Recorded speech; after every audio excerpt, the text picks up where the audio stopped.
Good morning बच्चों।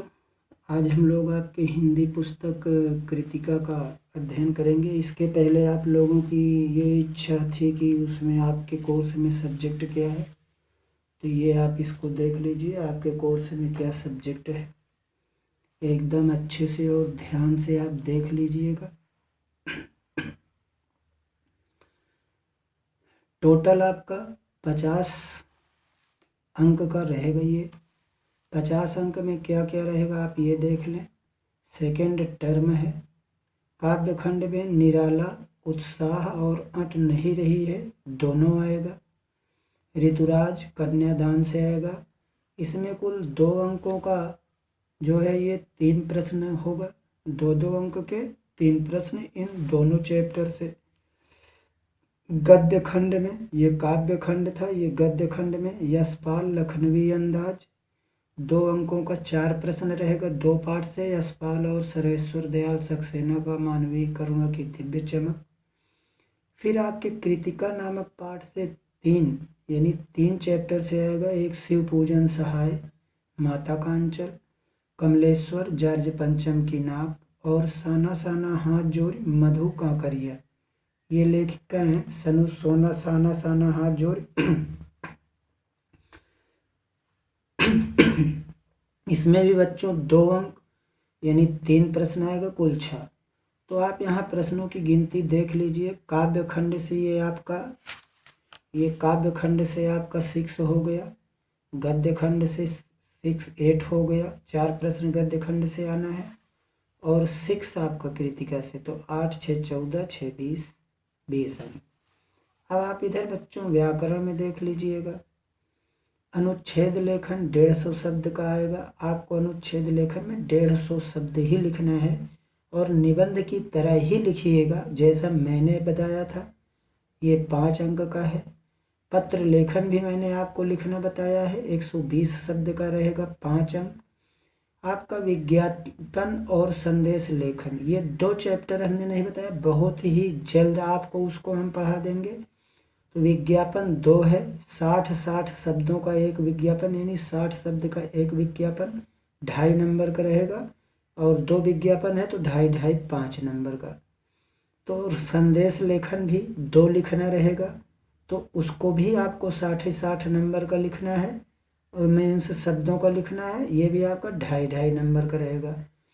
तो इसका मतलब हुआ अनुच्छेद लेखन 5, पत्र लेखन 5, 2 विज्ञापन 5 और संदेश लेखन 5, यानी कुल 20। तो 20 40 हो गए। अब ये आपका यहाँ देख लीजिए कि आंतरिक मूल्यांकन यानी इंटरनल जो आपका है, तो सामाजिक आकलन 2.5 नंबर, बहुविध आकलन 2.5 नंबर, पोर्टफोलियो 2.5 नंबर। और फिर उसके बाद आपका एक होता है, ये दिख रहा होगा, ये श्रवण वाचन। ये श्रवण वाचन भी 2.5 नंबर का। अब इसके बाद हम आपके चैप्टर की चर्चा शुरू करते हैं। सीधे शब्दार्थ देखते हैं। थोड़ा जल्दी पूरा चैप्टर कंप्लीटेड आपको पढ़ाने चल रहे हैं। कमलेश्वर जार्ज पंचम की नाक। तो कमलेश्वर का जन्म कब हुआ था, मैंने बताया था 1932 में जन्म, 2007 में मृत्यु। और ये 100 फिल्मों में पटकथा भी लिख चुके हैं, 12 उपन्यास, 17 कहानी संग्रह। इसमें मेन आपके बुक में है, उसको देख लीजिएगा। पधारना, सम्मिलित होना या पदार्पण करना।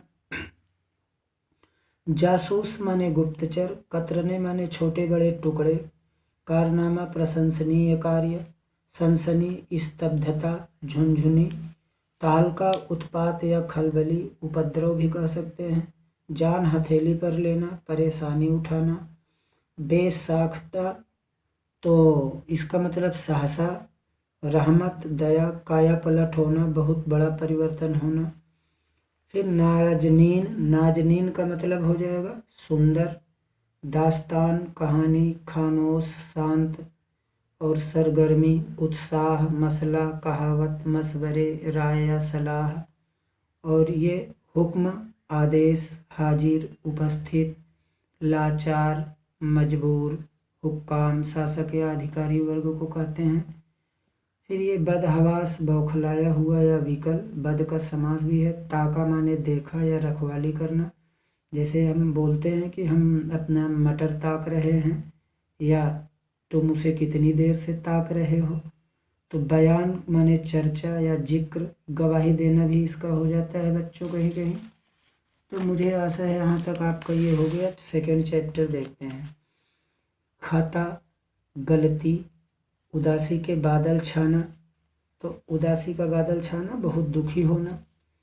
दारोमदार संपूर्ण जिम्मेदारी, जान में जान आना, मुसीबत से निकलने पर निश्चिंत होना। गर्भ, यहाँ पेट होगा, गर्भ का मतलब हताश, निराश।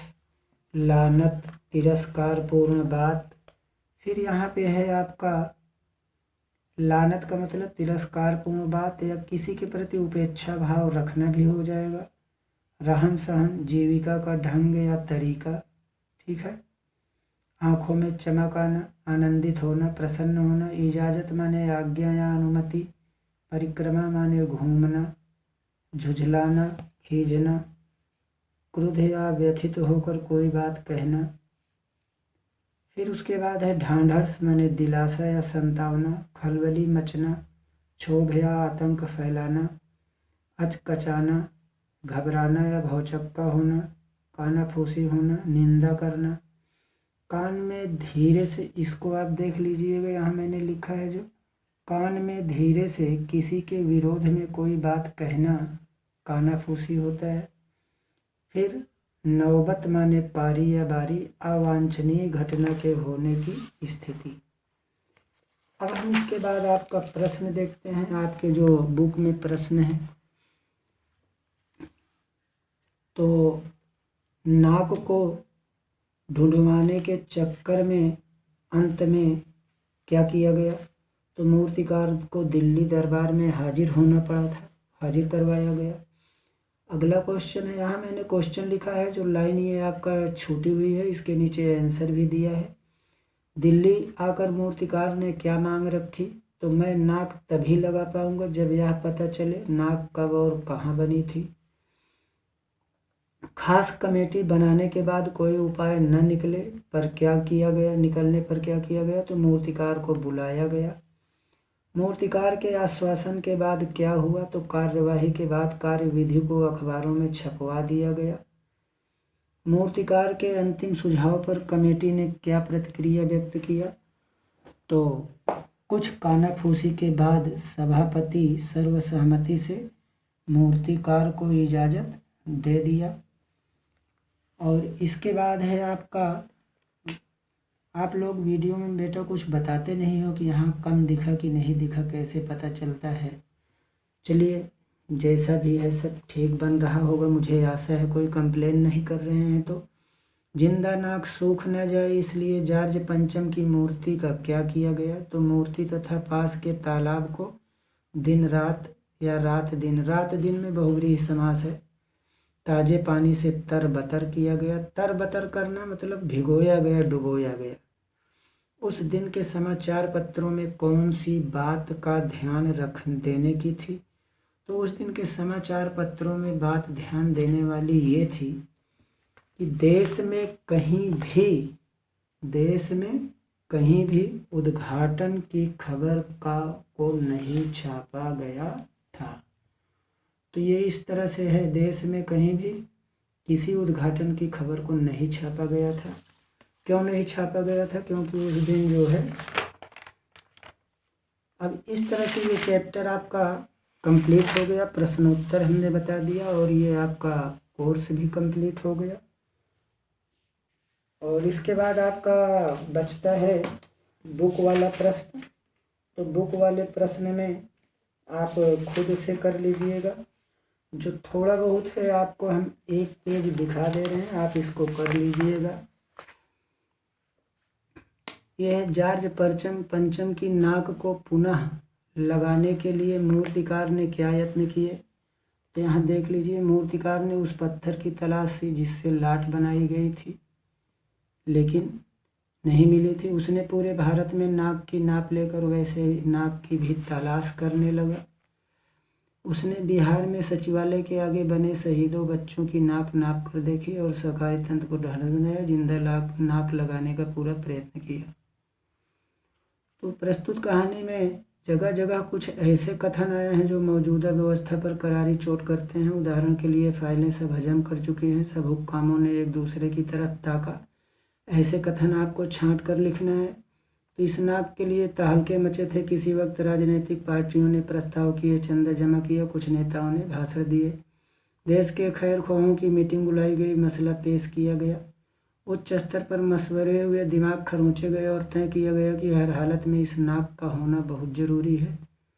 तो यहाँ नाक मान सम्मान का प्रतीक है बच्चों। और जॉर्ज पंचम की नाक अगर कट गई तो इसका मतलब है अंग्रेज़ों के प्रति अपमान, अंग्रेज़ों का अपमान किया गया। और नाक लगाकर तो अपने देश की नाक को काटा गया था, किसी जिंदा इंसान का, तो वो अपने देश का अपमान था। मूर्तिकार यूँ तो कलाकार था, पर जरा पैसे से लाचार था। सब हुक्कामों ने एक तरफ ताका, एक की नज़र ने दूसरे से कहा, यह बताने की जिम्मेदारी तुम्हारी है। सर खता मेरी माफ़ हो, फाइलें सब हजम कर चुकी हैं। तो सभापति ने धीमे से कहा, लेकिन बड़ी होशियारी से। अब यहाँ आप देखिए, ये दिया गया है नाक मान सम्मान व प्रतिष्ठा का द्योतक है। यह बात पूरी व्यंग रचना में किस तरह उभर कर आई है लिखिए। तो यह पाठ आपका व्यंग रचना है और नाक व्यक्ति की प्रतिष्ठा का प्रतीक होता है। जॉर्ज पंचम की नाक कट जाने का अर्थ उसकी प्रतिष्ठा का धूल में मिल जाना है। यह दोनों देशों के लिए परेशानी का सबब बन गया। ब्रिटिश साम्राज्य की प्रतिष्ठा और भारत पर खतरे का प्रतीक बन गया। पाठ में यह सत्य भी उद्घाटित हुआ है कि भारत के नेताओं, शहीदों, बच्चों की प्रतिष्ठा हमारे लिए विदेशियों से अधिक है। उन्होंने हमारे देश पर शासन किया, परंतु आत्मा पर भारत माता का शासन था और हमेशा रहेगा। यही वजह है कि उसके नाक जितना छोटे साइज का नाक नहीं मिला। जॉर्ज पंचम पर लाट किसी भी भारतीय नेता, यहाँ तक कि भारतीय बच्चे की नाक फिट न होने की बात से लेखक किस ओर संकेत करना चाहता है। तो यहाँ पर लेखक आप देख लीजिए, ये संकेत करना चाहता है कि यह बात संकेत देती है कि हमारे देश के लिए शहीद हुए भारतीय नेताओं और बच्चों की प्रतिष्ठा और सम्मान विदेशी शासकों की तुलना में बहुत अधिक है। निर्दयी विदेशी शासकों को हम सम्मान की दृष्टि से नहीं देखते, इसे सोचने पर भी गुलामी की बू आती है। तो यहाँ और दो प्रश्न है। ये अखबार ने जिंदा नाक लगाने की खबर को किस तरह से प्रस्तुत किया। तो इस खबर को इस प्रकार प्रस्तुत किया गया कि जॉर्ज पंचम के जिंदा नाक लगाई गई है, यहाँ नाम लिखा है तो नाक रहेगा, यानी ऐसी नाक जो कतई पत्थर की नहीं लगती। इसके अलावा कोई खबर नहीं छपी, जैसे स्वागत की, समारोह की तथा उद्घाटन की। यह नाक का विरोध करने का एक ढंग था। अगला है बच्चों ये प्रश्न, तो नई दिल्ली में यह सब था, सिर्फ नाक नहीं थी। इस कथन के माध्यम से लेखक क्या कहना चाहता है? तो इस कथन का आशय है कि भले ही दिल्ली में ब्रिटिश साम्राज्य का आधिपत्य था, परंतु सम्मान नहीं था। भारतीयों ने उनकी प्रतिष्ठा को धूल में मिला दिया था। जॉर्ज पंचम की नाक लगने वाली खबर के दिन अखबार चुप क्यों थे? तो ये है कि जॉर्ज पंचम की नाक लगने वाले खबर के दिन अखबार इसलिए चुप थे क्योंकि उन्हें एक विदेशी शासक पर अपने देशवासी व्यक्ति की जिंदा नाक लगाना बहुत बुरा लगा। वे इसका विरोध चुप रहकर अपने ढंग से कर रहे थे। तो इस तरह से बच्चों आपका ये चैप्टर जो है कंप्लीट हुआ। तो ये है आपका कृतिका का चैप्टर कंप्लीट हुआ। अब इसके बाद जो है नेक्स्ट डे हम लोग अगला चैप्टर पढ़ेंगे। फिर से एक बार most fully I beg to say that बच्चों की चैनल को आप सब्सक्राइब कर देंगे तो इससे आपका ये फ़ायदा होगा कि जो भी हम वीडियो डालेंगे सीधे आपके पास जाएगी। और उसको थोड़ा सा आप लाइक कर दीजिए, लाइक करिए चाहे ना करिए, लेकिन सब्सक्राइब ज़रूर कर दीजिए। Thank you class.